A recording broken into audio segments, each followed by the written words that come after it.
VBS 2026. Hello buddies, எல்லாரும் எப்படி இருக்கீங்க?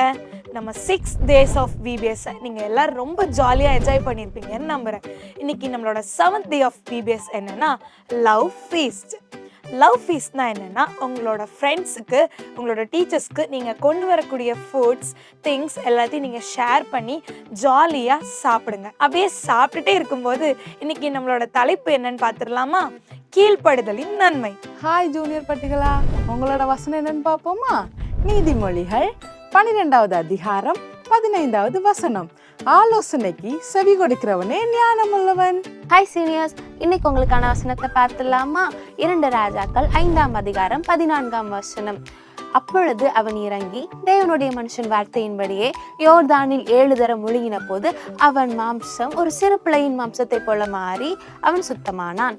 ஹலோ கண்ணுக்குட்டிகளா, இன்னைக்கு விபிஎஸ் ஸ்டோரியில சிறு பெண்ணின் நம்பிக்கையும் நாகமானின் கீழ்ப்படிதலையும் பத்தி பார்க்க போறோம்.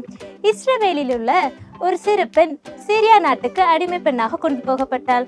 அங்க நாகமான் என்கிற ஒரு படைத்தலைவனுடைய மனைவியிடம் இவ பணிவிட வேலை செய்து கொண்டிருந்தாள். நாகமான் எப்போதும் சோர்வாவே இருப்பாராம். ஏன் தெரியுமா?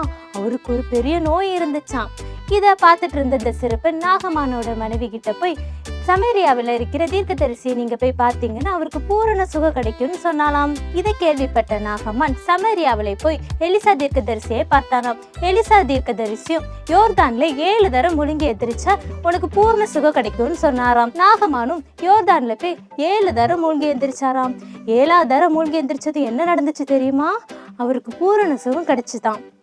அன்பு தேவ பிள்ளைகளே, ஒரு சிறு பெண்ணின் நம்பிக்கையை தேவன் பயன்படுத்தினார். அதுபோல நம்மளும் தேவன் மேல் நம்பிக்கை வைத்து பெற்றவர்களுக்கும் முதியவர்களுக்கும் ஆசிரியர்களுக்கும் கீழ்ப்படிந்தால் நம் மூலமாகவும் தேவன் விசேஷித்த நன்மையை செய்வார். இவ்வளவு நேரம் நம்ம வசனத்தையும் பார்த்தாச்சு, ஸ்டோரியும் பார்த்தாச்சு. இப்போ நம்ம ஸ்ட்ரைட்டா சாங்குள்ள போலாமா?